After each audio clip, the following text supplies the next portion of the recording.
Freddie Freeman had surgery on his ankle. We knew that might happen. He should be ready for spring training. We'll dig into that. We'll talk about what it will take for Freddie Freeman to be wearing a Dodger hat on his Hall of Fame plaque. Talk about Roki Sasaki. Has he already decided? We'll talk about that. So much more. Let's get live on Locked On Dodgers.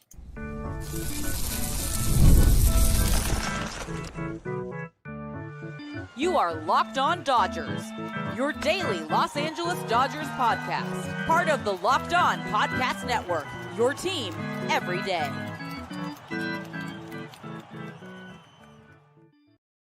Hey, Dodger fans, this is Locked On Dodgers, part of the Locked On Podcast Network, your team every day. Thank you to our everydayers for making us your first listen every weekday morning. And thanks to those of you who are with us live here on Thursday evening. If this is your first time with us, my name is Jeff Snider. My normal co-host is Vince Samperio. That's not him next to me. That's Clint Pasillas. He's a semi-regular here, one of my favorite Dodger friends. Appreciate Clint. Remember, this show is free and available on all podcast platforms and on YouTube simply by searching for Locked On Dodgers. And please subscribe wherever you're watching or listening right now to make it easier to become an everydayer.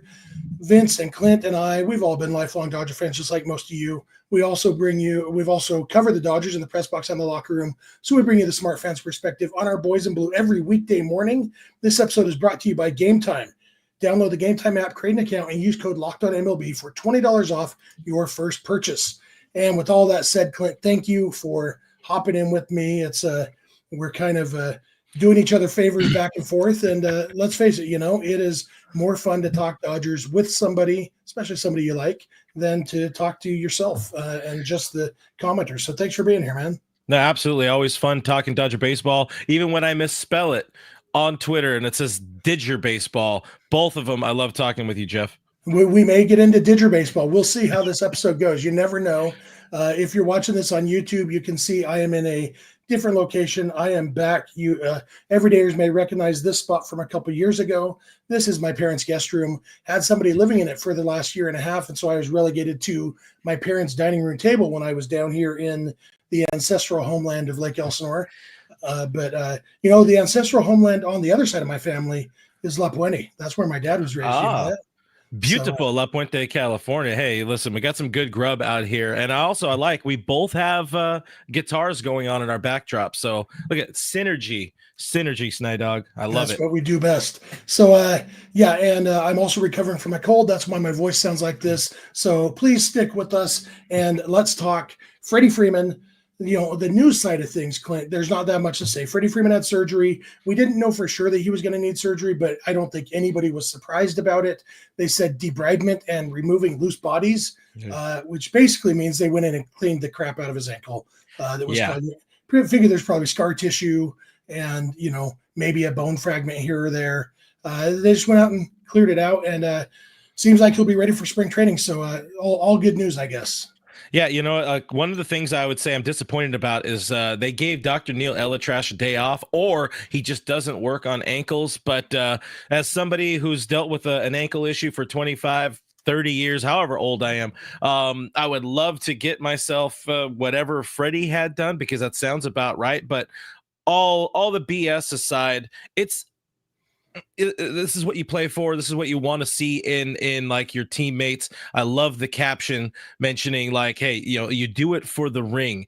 He was hurting. We know he was hurting. He had the rib. He had the ankle. The ankle looked worse. None of us knew about the rib issue, but worth it for the ring. He's posted up, says he's going to be ready for spring training.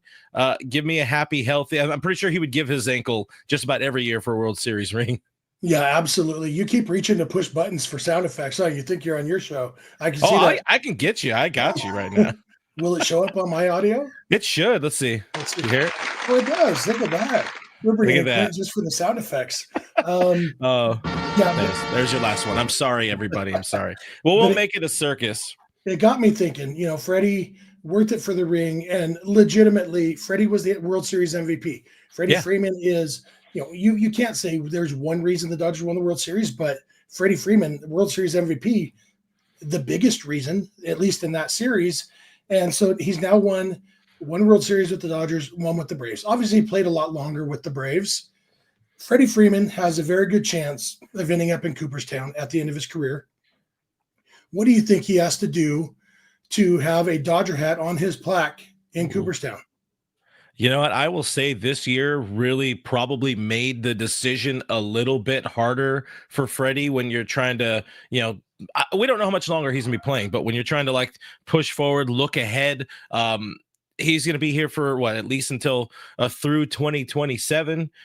You hope maybe he's still got some more in the tank. I think that swing still profiles late into his 30s, even later into his 30s. If he stays here, this team somehow rattles off in this Ohtani era another 3 or 4 rings. It would be hard to say, like, hard to imagine him going in with a Braves cap on. It would either, in my opinion, and I have no insight into Freddie Freeman thinking, it would be an MLB cap or a Dodger cap. That's my thought on it. What do you think? Yeah, and the player, his thinking doesn't matter because Major League Baseball took that decision out of the player's hands after. Did they? Yeah, when Wade Boggs signed with the Rays, promised them that he would go into the Hall of Fame with the Rays hat on, a Devil Rays hat.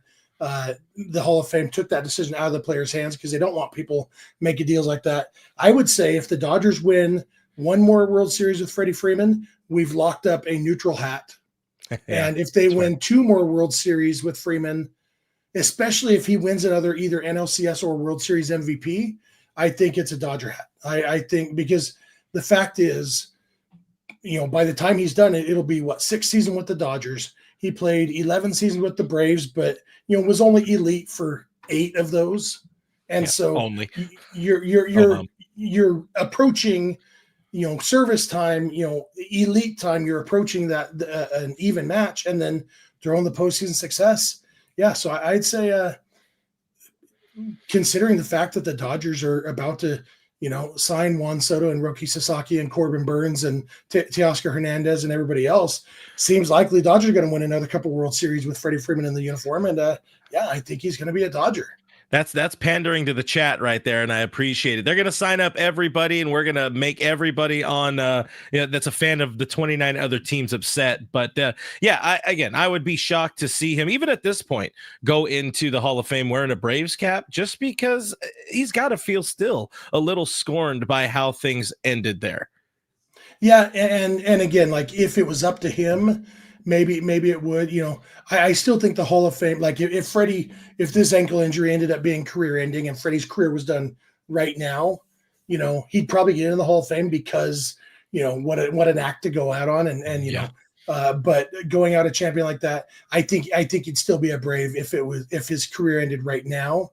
But yeah, it's he's got 3 more years and the dude can still hit. I like his chances of doing some more really good things in Dodger blue. So absolutely.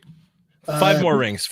Why not? Let's make it happen. There's people in the chat surprised that Clint is here. That's right. Clint, my friend Clint Pasillas of all Dodgers with Clint Pasillas. All of them. Dodgers territory with Clint and Alana, and sometimes Locked On Dodgers with Jeff and Clint. That's what we're doing here tonight. We're going to come back in a minute.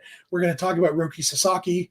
Buster Olney had some interesting things to say about the Roki Sasaki process. We're going to dig into whether that means anything. So thank you for making Locked On Dodgers your first listen every weekday morning, and please keep it Locked On Dodgers. This episode is brought to you by, wait for it, Game Time. Look, I love sports. I love concerts. I love comedy shows. The thing they all have in common is buying tickets, and that means the other thing they all have in common is you can find the best price on Game Time. Game Time has a new feature called Game Time Picks that makes getting tickets for your favorite live events even easier. Game Time Picks filters out the fluff to show you only incredible deals on great seats, so you don't have to waste time searching through thousands of tickets. You also have the option of turning on all-in pricing, which will show you the total prices up front with no surprise fees at checkout. And with the Game Time guarantee, you always get the lowest price, or Game Time will credit you 110% of the difference. So take the guesswork out of buying tickets to your favorite events with Game Time. Download the Game Time app, create an account, and use code LOCKEDONMLB for $20 off your first purchase.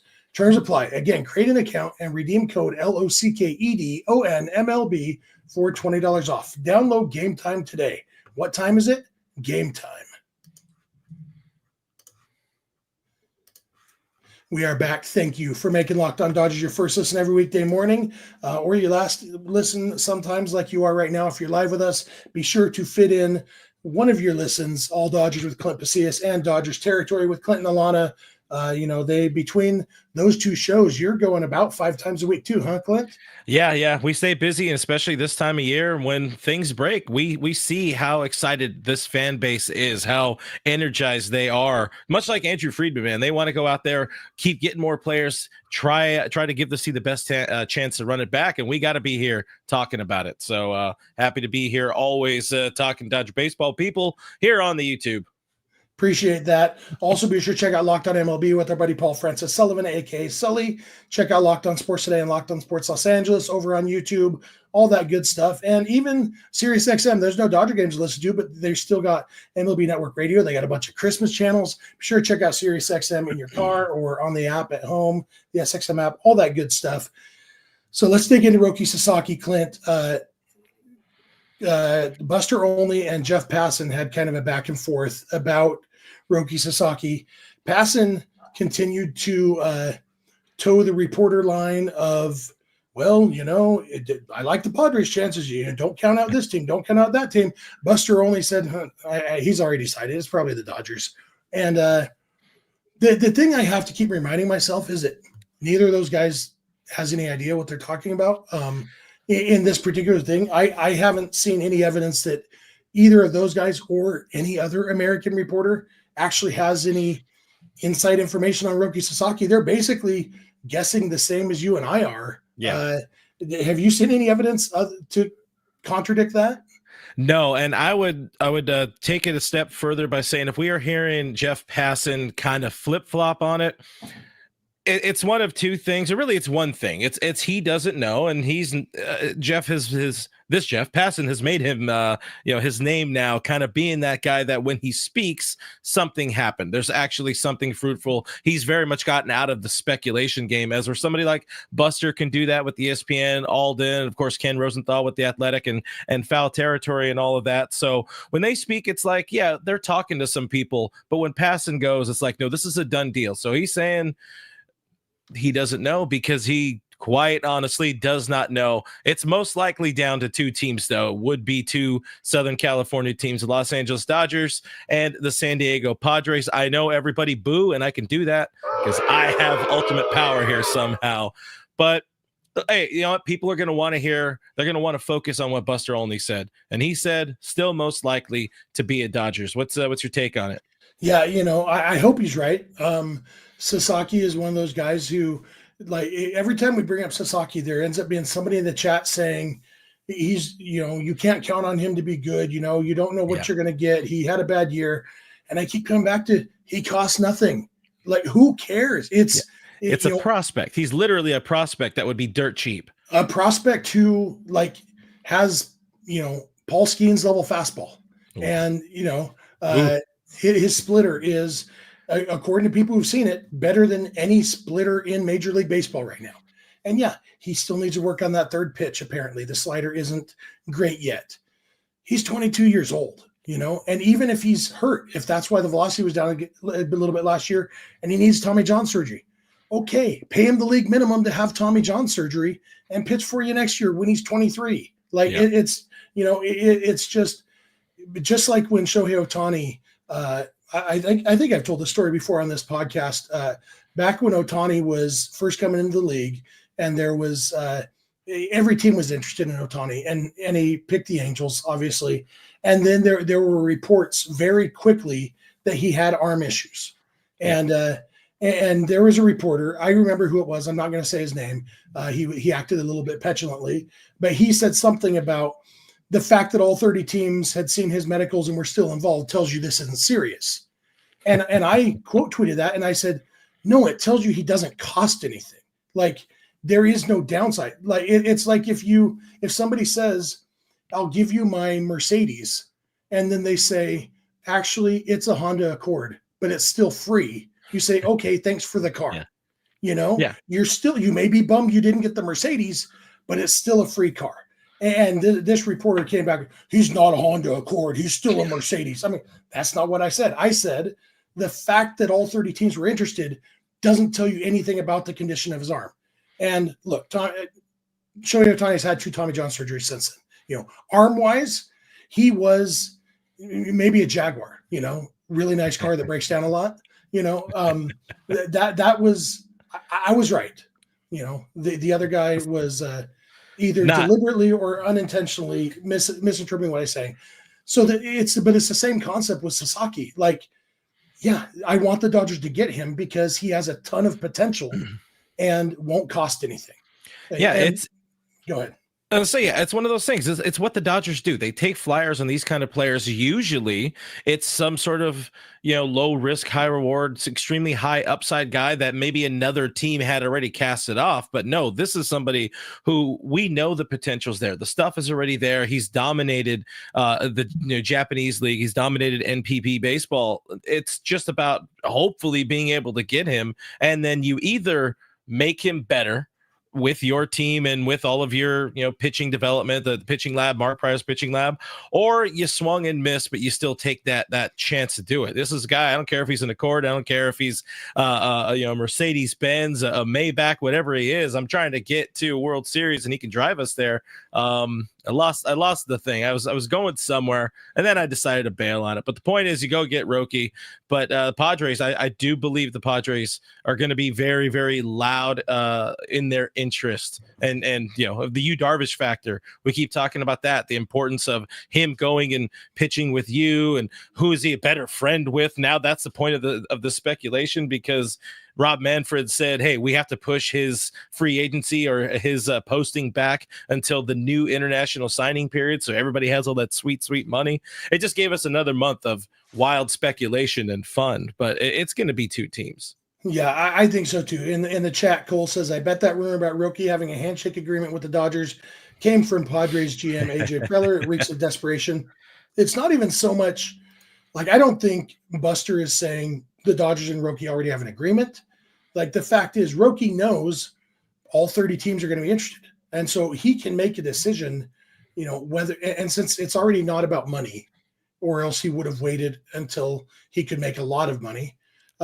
So whoever signs him is going to be able to give him $4 or $5 million at least. And so he knows that's where my baseline is.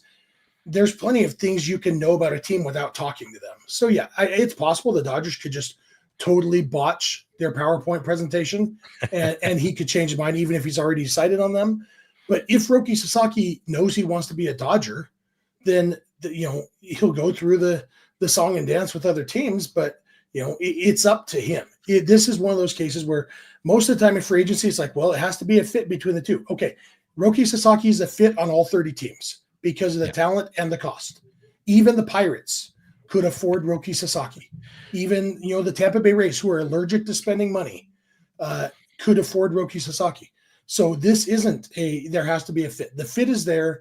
It's 100% up to Sasaki. And so, yeah, he might have decided, I'm going to be a Dodger. He might have already decided, I'm going to be a Padre. I don't know why anybody would make that decision. It seems like a really, really bad decision to make, but maybe he's made that decision. I think my main takeaway is, until Buster Olney can tell me where he's getting that, I feel like he's guessing just as much as you and I are.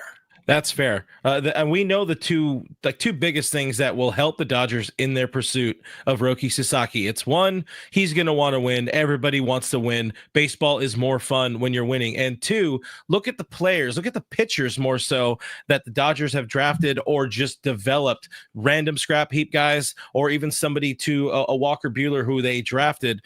They make pitchers better, as where the Padres haven't really had that much success, as much success. A lot of their guys are pitchers from other teams, veterans from other teams, mashed together to make that starting rotation. Dodgers do it better. When it comes to player development, they do it better. And Roki has said, or at least we've seen other reports of, familiar with Roki Sasaki's thinking, he wants to go to an organization that's going to make him the best possible pitcher that you can, that he can get, that money could buy, and it will be the Dodgers. I can't find a better or organization than the Dodgers when it comes to making pitchers more gooder.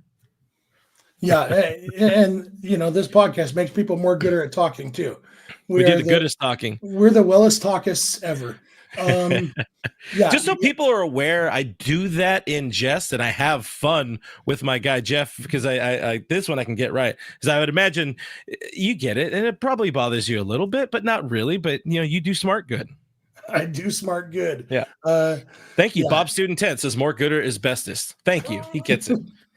Absolutely.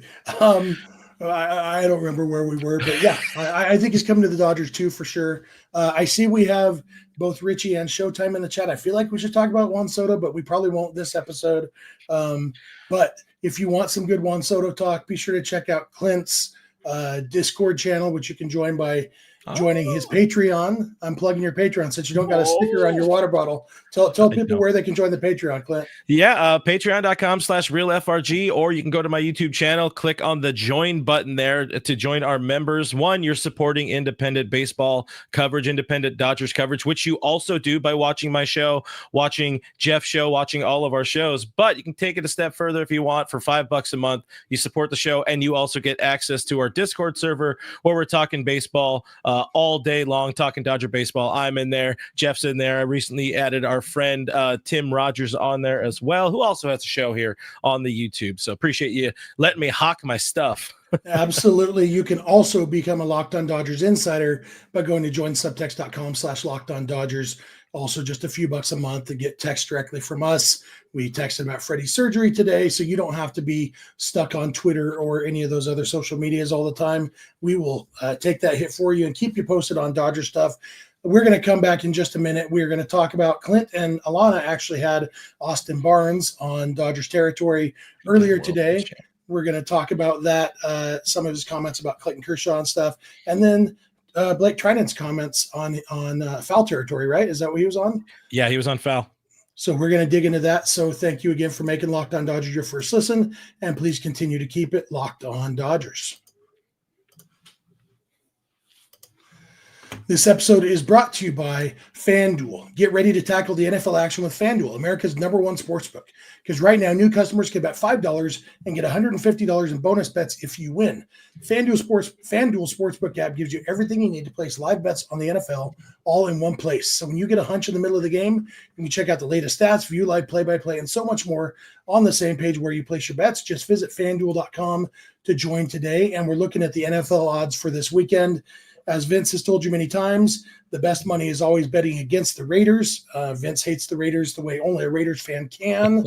And the Tampa Bay Bucks are currently minus 290 to beat the Raiders. That's a pretty strong favorite. So maybe your $5 bet on that, on the Bucks to win, to earn your $150 in bonus bets. Even a bigger favorite, the Steelers over the Browns, minus 310. Oh, biggest one I've seen so far. The Eagles over the Panthers. The Eagles are minus 950 to win that game. So you are not going to win very much money if you bet $5 on the Eagles, except you'll get your $500 or $150. It's not $500, take that back. $150 in bonus bets when you win that first $5 bet by betting on the Eagles. That's over at FanDuel.com. Never waste a hunch and make every moment more with FanDuel, an official sportsbook partner of the NFL. We are back. Thank you again for making Locked On Dodgers your first listen every weekday morning. Thanks for being an every day, or if you're not, it's easy to become one. Just watch or listen every weekday morning. Make that easier by subscribing wherever you're watching and listening right now. Be sure to check out Clint's shows. We've plugged everything enough. Let's talk baseball. On one of those shows, Clint, Austin Barnes joined you and Alana over on Dodgers territory. You guys talked a lot about a lot of stuff. Austin Barnes is a two-time World Series champion. He is an integral part of the fabric of this team, and one of his strongest relationships on the team is with our buddy Clayton Edward Kershaw, my favorite player of all time. I saw today there's a baseball card out there this year from 2024 Topps that is Nolan Ryan, Sandy Koufax, and Clayton Kershaw, a triple autograph.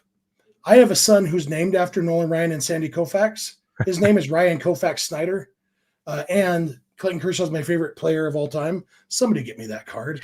Listen, if anybody's looking for a Christmas present from Jeff, he just told you, or for Jeff, he literally just told you, go out there, get it, spend all your money. Yeah, better than me spending any of my money. That's all I'm saying.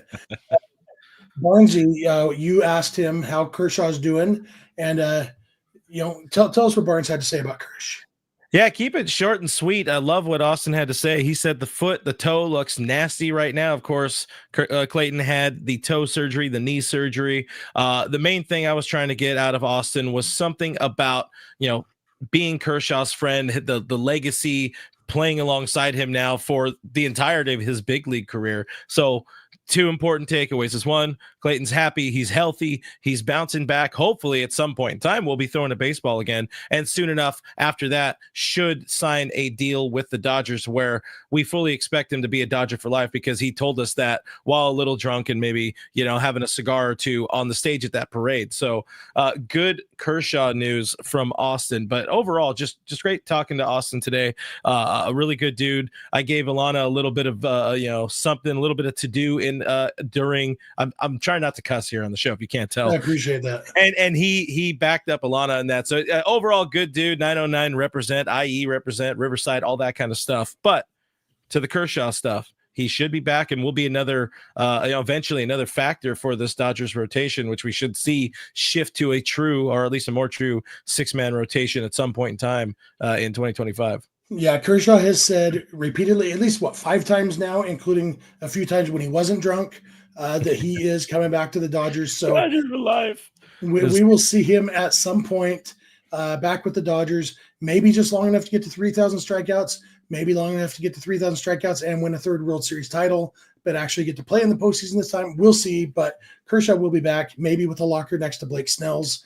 And then on Alana's other show, or another same franchise as Dodgers territory, that Alana is a contributor to on Foul Territory, and they talked with Blake Treinen over there, and he was asked about the Dodgers, right?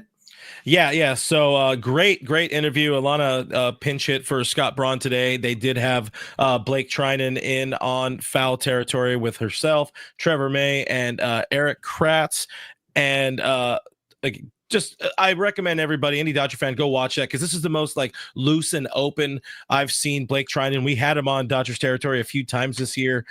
He's very much enjoying his free agency. He's very much enjoying his offseason and being a now 2-time World Series champ. But he also was asked, Alana has been pushing for him big time to return. Hopefully Andrew Friedman opens the pocketbook to bring him back.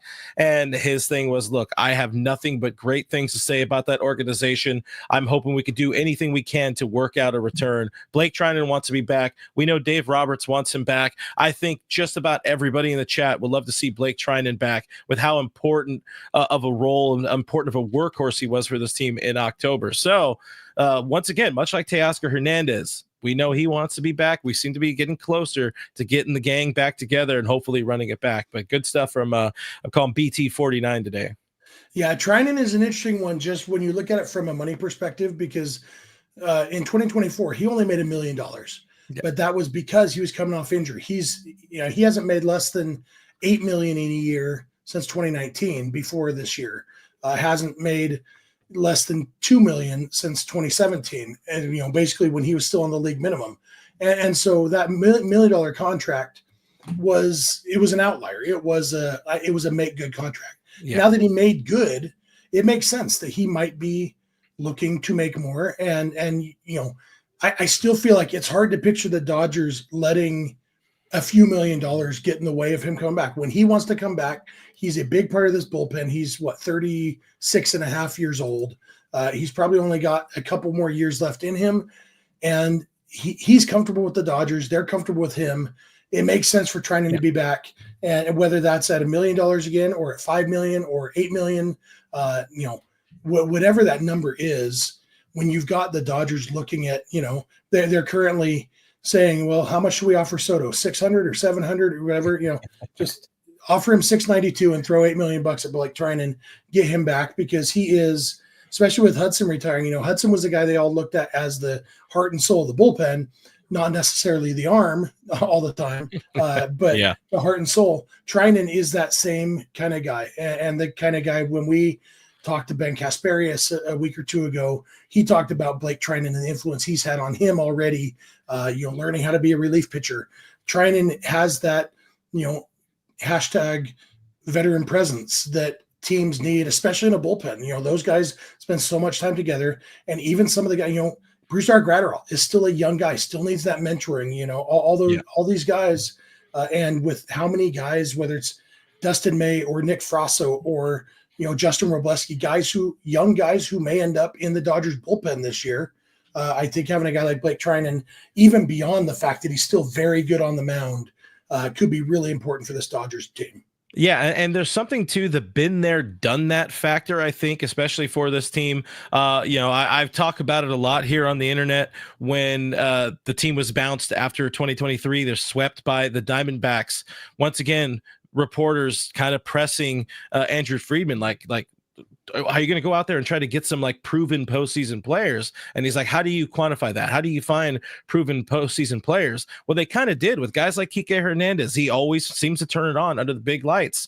Same with Blake Treinen, outside of like one or two, I think, kind of rough games in 2020. He was also exceptional. He was lights out in 20, lights out in 24. They do bad when he's not healthy and available in that bullpen. He's a guy that you need when you mentioned some of those names, Trent Hudson retiring, and there's a lot of other younger pieces that could fill out this bullpen. You need some more veteran presence to plug in alongside Phillips, Alex Vesia now, Ryan Brazier returning and all that. You need somebody with the wipeout stuff, but also that's just like a horse down there. And that he checks off so many boxes for the team. You need Blake Treinen back very bad.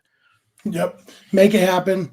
Go ahead and get Tanner Scott too while you're signing relievers, and trade for Devin Williams, I guess. Whatever you want to do, just let's make super trades. team. Honestly, trades need to start happening because they do have a lot of talent just wasting away. And if they could find a way to swing some other, Michael Busch trade 2.0 this winter, I would be a very happy boy. I know a lot of people would love to see Devin Williams. And if you're trying to make the top of your rotation as elite as possible, making the back end of your bullpen as elite as possible, that is one heck of a way to do it, getting somebody like the Airbender in there. Yeah, Jim Bowden threw out Jim Bowden. We trust him. He said Devin Williams for Gavin Lux and Justin Robleski. When I was driving down to California the other day, Vince texted me that. And then Vince's follow-up was, man, I wish he was still a GM. So, specifically the Brewers GM. So, we'll make that happen. He don't do smart too good sometimes. Yeah, almost like there's a reason he's not a GM anymore. Yeah. But I think that'll do it for us for today. We try to keep this around a half hour. Clint, thank you. You got any last words or last sound effects or anything? Let's see. I'll just give you this because we're a couple days away from meaningful stuff again, guys. The winter meetings kick off this weekend technically, but signings will be out of the Soto sweepstakes era. Will he be a Dodger? Will he be somebody else? He's probably going to be somebody else. Teoscar Hernandez coming back. A lot of fun. Hey, keep it tubed here on Locked On my channel, all that stuff. Okay, thanks. Bye. All that stuff. This is the last episode before the winter meetings start. We will be back all next week. Talking winter meetings. We'll be back this weekend if any news breaks, all that stuff. So thank you for making Locked On Dodgers your first listen. Thanks for being here with us live tonight. Good chat going on tonight. Appreciate all of that. Remember, check out Locked On Sports Today and Locked On Sports Los Angeles over on YouTube, 2 streaming channels from the Locked On Podcast Network. Go beyond the podcast, become a Locked On Dodgers insider by going to joinsubtext.com/LockedOnDodgers. You can follow us on Instagram, Twitter, and TikTok at Locked On Dodgers. Vince is on Twitter at VinceSense91. Clint is on Twitter at RealFRG. I'm on Twitter at Snydog. DMs are open for all of us there. Check out, you can also email us lockedondodgers@gmail.com or send us a voicemail or a text message to 323-863-LOCK5625. We are here every weekday morning. We hope you'll be here with us when you get in your car or sit on your couch. Tell your smart device to play podcast Locked On Dodgers. And remember, you don't have to agree. You just have to listen. We'll talk to you on Monday. Bye.